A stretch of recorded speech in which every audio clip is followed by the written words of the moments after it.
Halo semuanya, selamat wayah kia ya dimanapun kalian berada. Kembali lagi bersama Mamang dan di video kali ini kita bakal lanjutin manhwa sang petualang terakhir. Kita masuk di part 20. Di awal video ini, saat Paman berpikir seperti itu, Kapten Karin melanjutkan. Kudengar mereka akan bergerak. Aku yakin mereka sedang mengincar Miner. Tanpa Rhea, dia adalah simbol baru dari kapal ini. Kalau Miner sampai mati, maka Nautilus akan dilanda kekacauan. Bahkan aku sekalipun tak bisa menahannya. Aku yang bernegosiasi denganmu. Lindungi Miner di makam Eagle Eye. Maka, aku akan memberimu sebuah item dari tempat menyimpan harta Nautilus. Keesokan harinya, mereka pun sampai di pulau 74 Main Gate berada, di mana Varti Paume masuk lebih dulu dengan Dibo yang berkata, "Kami duluan ya. Kalian pesan saja dahulu. Dadah." Kemudian, setibanya mereka di dalam gate, Dibo yang terkesan dengan area di sana pun bergumam, "Wah, tempat ini menakjubkan, tapi atmosfernya sangat menjaga." Melihat tingkahnya yang seperti itu, bersamaan dengan Rap yang masih memikirkan uang dari menjual spot party yang ikut masuk sebelumnya, Nona Kiri yang langsung bersiaga berkata, "Kamu ini anak kecil atau bagaimana sih? Jangan lengah bodoh." Lalu, tak berselang lama setelah Nona Kiri mengatakan itu, seekor monster yang lumayan kecil muncul di dekat Dibo. "Hah? Hahaha, makhluk ini terlihat bodoh bukan? Tunggu, biar gua habisi di..." Namun, belum sempat Dibo menyelesaikan kalimatnya, ia sontak dikejutkan oleh kemunculan monster lain yang lebih besar di sana. Kau mengajak ibumu juga tuh." Kita beralih ke party Miner yang nampaknya sedang bertarung dengan gerombolan monster di sana. "Terus tembak, habisi mereka satu persatu. Zio, semua tembakan ini malah menarik perhatian mereka kemari." Zio membalas, "Jangan panik, segini saja masih bisa diatasi. Mereka cuma seekor drag. Kita bahkan telah menyelesaikan 200 main gate." Namun, tepat setelah Zio mengatakan itu, seekor drag muncul dari belakangnya dengan mulutnya yang menganga. Tetapi untungnya, belum sempat monster drag itu bisa menggapainya. Peluru Miner telah lebih dulu menghancurkan tubuhnya. "Iya, Zio, seperti katamu barusan. Cepat kembali ke formasi biar aku yang mengurusnya." Sementara itu, Dibo, Rap dan Nona Kiri nampaknya tak langsung bertarung dengan mereka, di mana mereka memilih untuk berlari menjauh. Hingga Dibo berteriak, "Sia, ada satu lagi. Di mana asal mereka? Kemana perginya si bos bajingan itu? Kenapa dia menyuruh kita pergi begitu saja? Hai Sia, ada tiang batu." Seketika itu juga, Dibo melompat ke samping hingga monster drag yang mengejarnya langsung menabrak tiang batu di sana. Tentu saja, Dibo pun tak menyanyiakan hal itu, di mana ia langsung menyerangnya sembari berteriak, "Baiklah, ayo bergegas." Dengan begitu, pertarungan combo mereka yang baru pun dimulai, di mana mereka bertiga menuruti perkataan Paume sebelumnya. "Cara bertarung kalian terlalu acak-acakan. Kalau kalian terus sembrono begini, maka efisiensi party kita akan menurun. Kita akan bertempur sebagai tim mulai sekarang. Sekarang kalian menjadi satu keluarga." Dibo akan membuka jalan. Dia akan maju, lalu membuat kekacauan. Dia tak perlu menghabisi siapa-siapa, asalkan dia bisa melukai mereka. Tujuan utamanya adalah terus melangkah maju, tidak peduli apa rintangannya. Abaikan semua serangan dari belakang. Ayahmu akan melindungimu.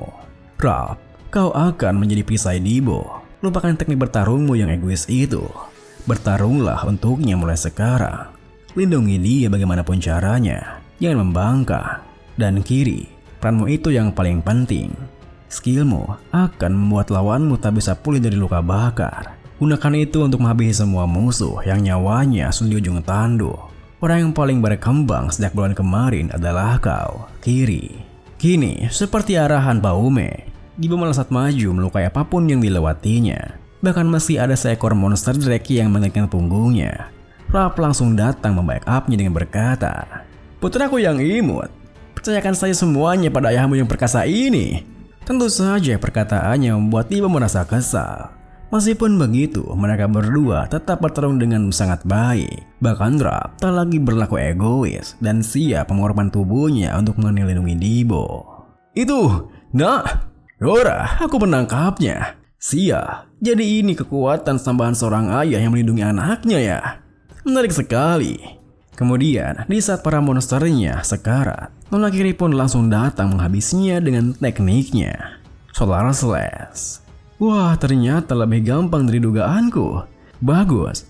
Mari kita teruskan ritme kita ini. Di saat yang sama, di pintu masuk gate-nya, terlihat dua orang pria yang tengah berjaga.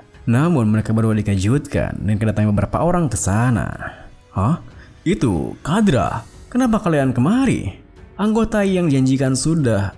Namun, belum sempat ia menyelesaikan kalimatnya, Kadra langsung saja menyalahnya. Minggir, itu tidak penting sekarang. Ada masalah genting. Aku perlu memberitahu Miner sekarang juga. Kita beralih kembali pada party Miner yang nampaknya telah berhasil menghabisi para monster yang ditemuinya. Kerja bagus, Miner. Miner pun berkata, segini mah gampang, ayo terus maju. Rekannya, Nis yang berada di atas mayat Drake-nya berteriak, Miner, kita berhasil mendapat tangkapan besar. Coba lihat ukuran Manstone ini. Kalau kita menjualnya, setidaknya kita bisa. Sayangnya, belum sempat Nis menyelesaikan kalimatnya. Tiba-tiba saja ada sebuah pearl arrow yang menembus perutnya, yang tentu membuat Nis sendiri bahkan menjadi terkejut. Ditambah lagi, pearl arrow tersebut tak berhenti begitu saja, di mana pearl arrow-nya berbelok menargetkan rekan-rekan partinya yang lain. Apa? Semuanya, awas! Cih, Miner! Bersamaan dengan Gio yang mencoba menyelamatkan rekan di dekatnya, Miner pun langsung melepaskan tembakannya, hingga pelurunya pun berhasil menghantarkan pearl arrow-nya. Meskipun begitu, Miner yang bisa merasakan kehadiran seorang di dekatnya seketika berbalik menggunakan skillnya. Dari belakang. Magnum Sword. Namun, meskipun serangannya sudah cukup cepat, skill miliknya masih bisa diblokir dengan mudah yang membuat Miner yang kini bisa melihat siapa yang telah menyerangnya berkata, dasar bajingan, cepat jelaskan dirimu. Mendengar perkataannya, pelaku yang telah menyerangnya, yang mana ternyata adalah Paume, membalas, aku cuma ingin bersih-bersih. Diamlah di sana, kematian kalian akan segera datang. Kita beralih pada Iburu yang nampak panik setelah bersembunyi dari monster Drake yang mengejarnya. Semuanya lupa, semuanya melupakanku. Si dibawa kampret itu, bagaimana bisa dia meninggalkanku setelah menyuruhku untuk mempercayainya begitu? Kenapa kalian tetap membawaku kemari kalau akhirnya akan begini? Aku bisa mati seandainya tak ada jalan semut ini, tapi aku tak bisa terus bersembunyi. Kalau yang lainnya sudah berhasil kabur, maka aku benar-benar akan mati. Dengan niatan seperti itu, Iburu pun menyelinap keluar diam-diam, hingga akhirnya setelah beberapa saat berkeliaran sendirian, ia pun menemukan sebuah gate kedua.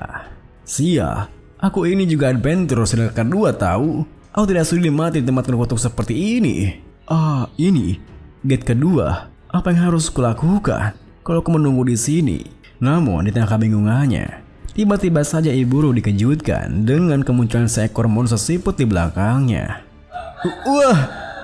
Hai, kau yang milik Pak El Paume kan? Kapan kau kemari? Kukira jantungku mau copot sialan.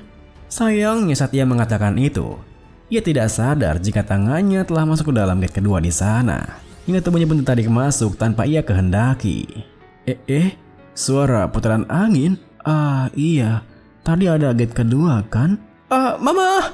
Melihat hal itu, isi Put pun tak punya pilihan lain selain mengikutinya masuk ke sana.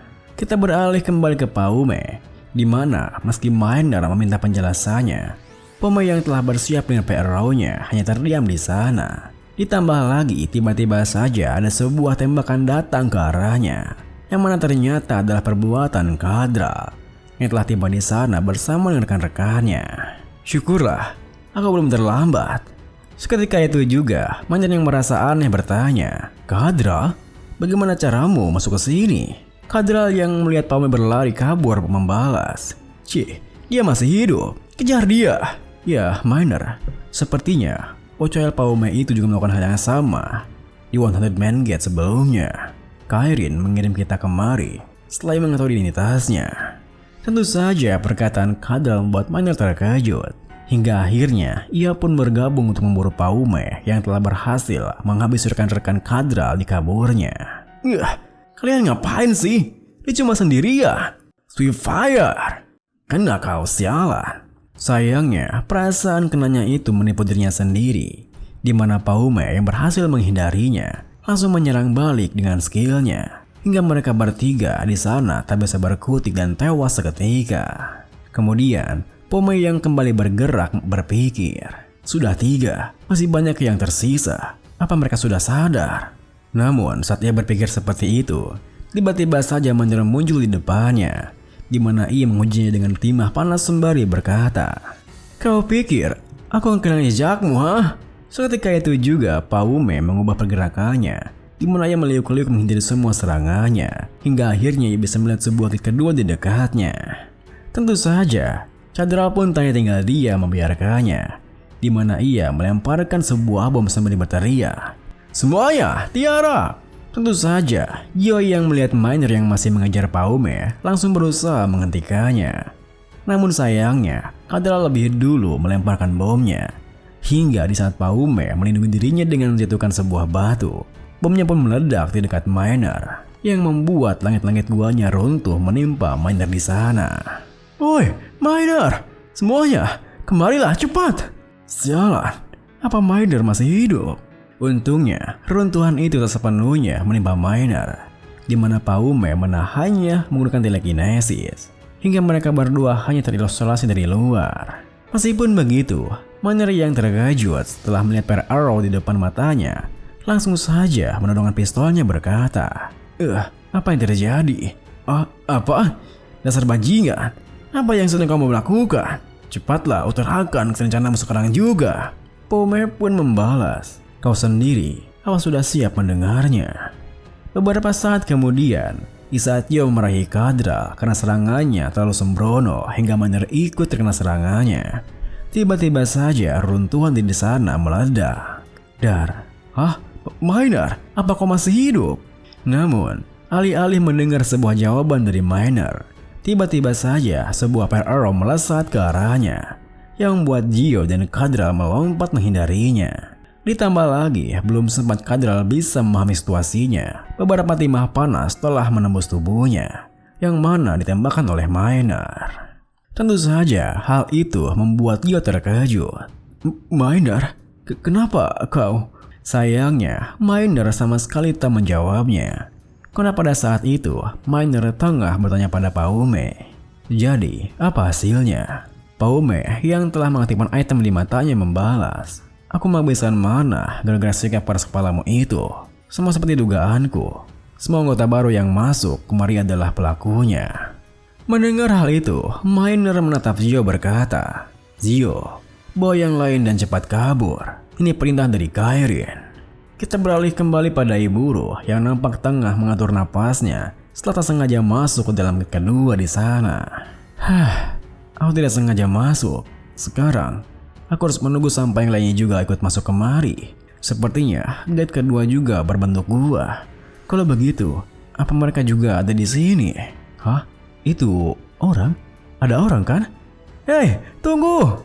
Aku terpisah dari partiku. Kalau boleh, apa aku boleh ikut denganmu untuk sementara waktu? Dengan intan seperti itu, Iburu pun berlari mendekat pada sosok yang dilihatnya. Namun baru saja beberapa langkah ia berlari, Hisibut menggelinding menghentikannya, yang membuat Iburu terjatuh menggerutu. "Guys, apa yang sedang kau lakukan? Kau mau panggang selama Paume ada di sini, langkah kaki. Siput ini bukan monster, tapi..." Seketika itu juga, Iburu menghentikan kalimatnya tatkala ia melihat sosok di depannya, yang mana ternyata bukanlah manusia, melainkan monster berkepala jamur. Wah!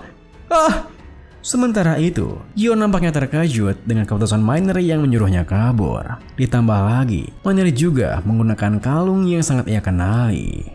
Kita mundur ke beberapa saat sebelumnya, pada saat dimana Miner terjebak di runtuhan batu dengan Paume. Paume yang ditanya niatnya pun berkata, "Apa kau tahu kebenaran soal kematian Eagle Eye? Di balik bongkahan batu ini, ada banyak pengikut Black Magician di antara teman-temanmu, yang juga merupakan dalang di balik terbunuhnya sang Eagle Eye. Kalian sudah mengetahuinya. Makanya, aku datang kemari. Apa kau masih belum paham alasan kenapa mereka mencoba memisahkanmu dari Kairin? Yaitu, karena target mereka selanjutnya adalah murid kedua Kairin. Dan orang itu adalah kau, Miner. Tentu saja perkataannya membuat Miner terkejut berpikir. Apa yang dia katakan? Ada pengikut Black Magician di Nautilus. Ternyata rekan-rekanku yang menghabisi Rhea. Ditambah lagi, Paume menunjukkan sebuah kalung padanya hingga Miner semakin kebingungan memutar keras otaknya. Itu tidak salah lagi. Itu adalah kalungnya Kairin. Dia tak mungkin memberikan simbolnya begitu saja. Berarti Kairin mengetahui ini semua dan mencoba untuk melindungiku. Dengan pikiran seperti itu, Miner berkata, "Kalau begitu, orang-orang yang baru saja kamu habisi adalah para pengikut itu." Ini pun diakhiri dengan Paume pun mengaku membenarkannya, yang membuat Miner penasaran bagaimana caranya Paume membedakan musuh di antara kawan.